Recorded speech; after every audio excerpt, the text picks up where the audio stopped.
Yo, what's poppin'? Welcome back to Bhroman Braapsody. This is where we review cars and motorcycles.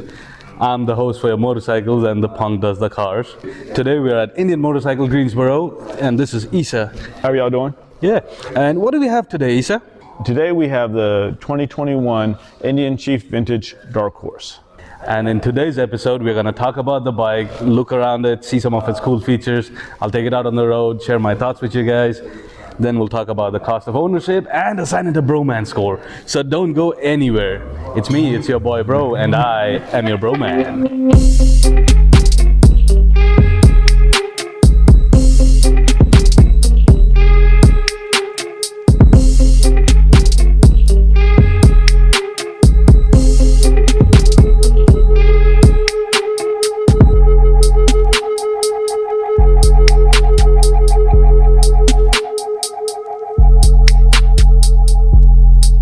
Thank you for having us here. This bike looks very similar and just as badass as the Springfield Dark Horse we filmed a few weeks ago, right? Yes. Tell us more about the vintage Dark Horse. All right, so this is a badass bike in itself. You have a solo seat, you got soft saddlebags, you have a Valiant fender or more full fender dress, your 111 stroke engine. The handlebars are your mini 8s, but they're sanded back a little bit more for a more comfortable, less aggressive ride style. You don't have speakers or an infotainment system, none of that. This is just for the person who wants to hop on it and ride. Exactly. And this is more of a solo ride, right? This is more of a solo ride, but you know, you can always, if you're wanting to get out there with your spouse or partner, you can always buy a passenger seat with a backrest, and y'all can get out there and ride together. I'm assuming you could have other accessories as well? Yes, definitely. You can do windshield, you can do highway bars, front and rear. When you have your passenger seat and backrest installed, you also want to get the passenger pegs or floorboards. And then performance, right? If you wanted more performance? Yes, performance. You have a 111, so what you can do is you can do a stage 1 or stage 2 build, or even a stage 3 where you can do a big bore kit and turn it into a 116, which will actually give you a little bit more power than the actual stock 116. So the 116, the big bore kit, is actually a tuned 116. Yeah. So it's got more output and power than the stock 116s. Definitely so. Definitely so. So if you're in the mood for speed, you can definitely go up to a stage 3 big bore kit, and it'll give you so much power, blow you off as you're riding. Thank you so much, Isa. This was a lot of good information. Thanks for having us here. Thank you for coming. Before I let you go, though, can you tell our viewers a little bit about Indian Motorcycle Greensboro? Indian Motorcycle Greensboro, we've been here since 2014. We're a family-owned business, and we try to instill into our customers, we treat you like family. We love having you come in, we love having you test ride our bikes, and give you the best care possible. You guys are a boutique dealership with just Indian motorcycles and the Polaris slingshot? Yes, we have both Indian motorcycles and Polaris slingshots. We have a lot of variety, something to fit everybody. So you come on down, check us out, and see what we have in stock. Absolutely. Come on down, check them out. I'll put their website in the video description below. The staff here is very friendly, they're very knowledgeable, and they are awesome. They really do treat you like family. So come on down and tell them that the Bhroman sent you. Oh, Isa, this was amazing. Thank you so much. Do you know what time it is? It is right o'clock.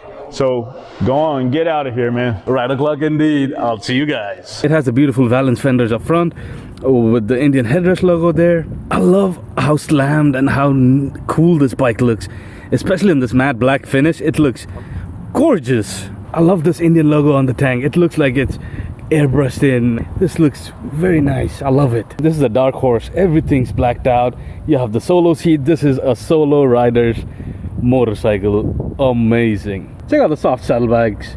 They have the little fringes at the bottom. Cool. Looking at the back, it has the two exhausts, one exhaust on each side, and those two lights, they are your turn signals and your tail lights. Let's take a look at the saddlebags. They have little hooks down here, and this is a pretty decent sized saddlebag. It's a soft saddlebag, so this can expand a little bit. A good amount of space here. This is the solo seat, and this looks nice and comfortable, and it's got these little studs on the side. Looks cool, man. Looks really cool. This has the beautiful Indian teardrop shaped mirrors as well. As for the controls, on the left hand side you have the horn, passing lights and high beams. Then you have the turn signals, and if you press it, that's your hazard.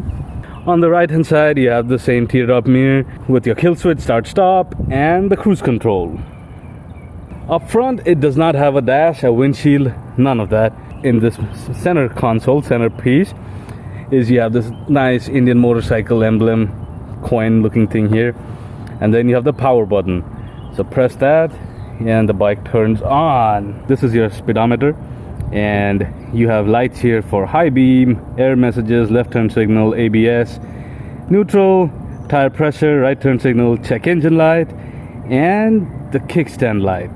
And then you have this little digital section here, and this is where you have a lot of information. How do you go through this, right? On the top of the left hand side switches, you have a trigger here, and you have a trigger on the right hand side as well. When you pull the trigger on the left hand side, that toggles through the options here. So right now it's telling me what gear I'm in. It's the trip 1 meter, and it gives you the time. If you pull it once, it goes to trip 2. Pull it again, this is your digital tachometer. So we are in neutral and we are stopped, so it's at 0 revs. Your voltmeter, outside temperature, fuel economy, and fuel range. Cool. And when you pull on the right hand side trigger, you go into the ride modes. If you press and hold the right trigger, it goes into those modes, and you can tap it again to cycle through. Right now it's at standard. You have tour and sport. To get out of this, just press and hold that button, the right trigger, it goes to ride modes. Click it once, you go into cylinder deactivation, press and hold it, it says it's on. If you wanted to turn it off, just tap the right trigger, it'll go to off. Then you have the tank, man. I love this tank with this little leather insert here. You have these two blank switches. This is where you'd have the grip warmers and the remote saddlebag locks. Now I think this is the same piece they use on the Springfield as well, so you have two blank buttons. You can add heated grips on this bike, but there is no remote locking of your saddlebags because this has soft saddlebags. Then on the top you have the two gas caps. This is the functional one on your right. The one on your left is just to give it symmetry. It's not functional. Alright, so let's do our first test. Let's make a couple of U-turns and see how easy it is to maneuver.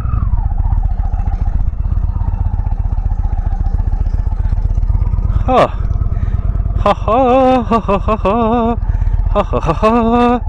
Ha ha ha ha ha. Not bad at all. Let's go ahead and do our second test, the pull test. So let's make sure it's in sport mode. It is. So let's go.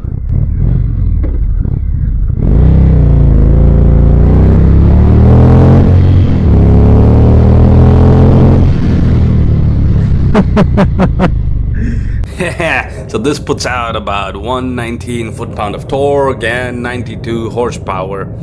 So it has a decent amount of power to it. So it makes this bike quite peppy. It's responsive and peppy. It's not super fast, but it's not a slouch either. I'd say it's quite peppy. The Super Chief that I reviewed a few months ago, that had the same 111, but it weighed a lot less, so it had a little more power and get up to it than this one. Now this does weigh a lot more than the Super Chief, so that's to be expected. But hey, it's still fun with the 111. So yeah, with 800 pounds, it's still quite decent. Now the red light, I can flat foot it quite easily. I'm 5'10 with a 31-inch inseam. And this is a very well balanced bike too. It wants to stay straight. It's not trying to go one way or the other. It's nice. The seating position, the seat is quite comfortable. I'm seated quite comfortably. My legs aren't bent weirdly or none of that. It's cool. I like it. Also, these handlebars, I dig these handlebars, man. They're pulled back towards me. It's not like those ape hangers on the Springfield. It's time for some first impressions.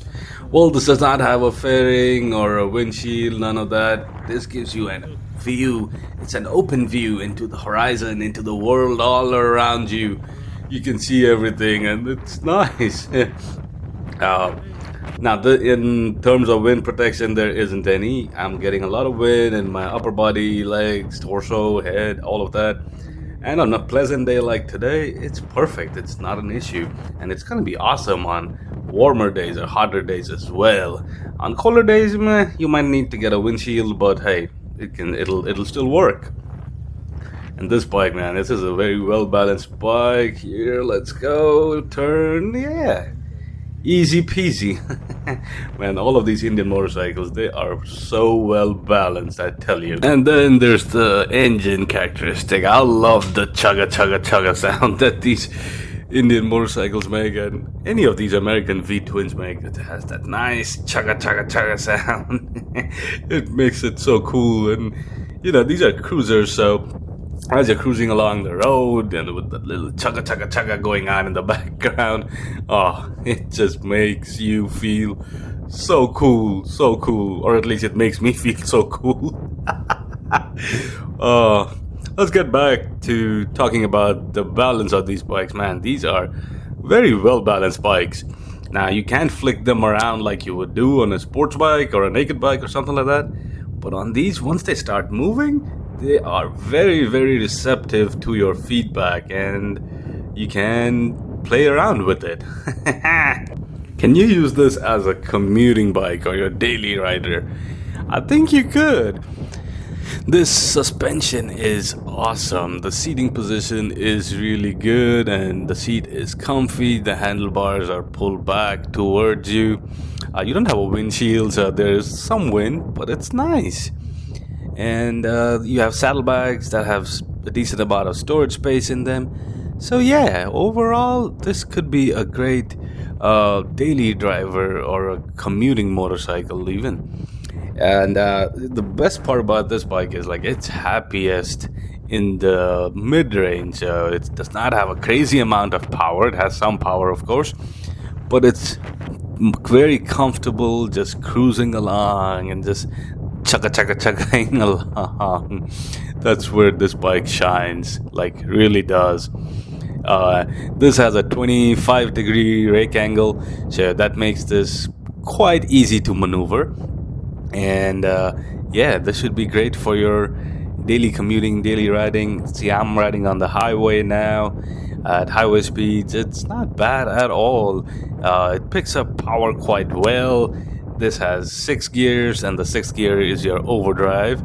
So you could just put it in 6th and just cruise along the highway. No problem at all. None whatsoever. This is cool, you guys. This is really, really cool. This is very similar to the Springfield that I reviewed a couple of weeks ago, but it's got a smaller engine, not by a big margin, but it's a 111 as opposed to the 116, and this looks more of a throwback looking bike than the Springfield. And this also has cruise control. Let's put that on. All right, 65 cruise control. So this is what you want in your highway riding. If you do a lot of highway riding, that's what you want. Put it in cruise control, 6th gear, and just chill. Don't worry about nothing. Just keep going. Cruise control for the win. Yeah. So yeah, this is a comfortable bike, a lot of features. So yeah, definitely a good daily driver. Now, is this a good motorcycle for touring? I think it is. Now, this is again a minimalistic bike. This does not have your fairings and speakers and none of that. This is for the person who just wants to hop on their bike and ride, feel the wind, feel the road, be one with the bike, all of that. And you don't want all of these electronics and features and speakers and navigation and all of that. You don't want all of those things. So this is perfect for that. This comes with the solo seat. You could add a passenger seat and footrests and foot pegs and all of that. But even in its form, in the stock form, it is a good bike for touring as well. And you could just keep going and going and going. It's got the basics. You have cruise control, a decent amount of power, comfortable seats. So yeah, I can see this bike being great for touring as well. Now, is this a good bike for beginners? Well, no, this is not the bike for beginners. And here's a couple of reasons why. Well, this bike weighs about 800 pounds. It puts out a decent amount of power, and it costs about $20,000. So when you combine those factors together, no, this is not a good beginner bike. This is a great bike for someone who has some riding experience and they want to get like a bare bones sort of cruiser that looks a little throwback, and they just want to eat up miles on it. This is perfect for them. But no, not for someone who's brand new to motorcycling. Alright, so let's talk about the cost of ownership for this bike.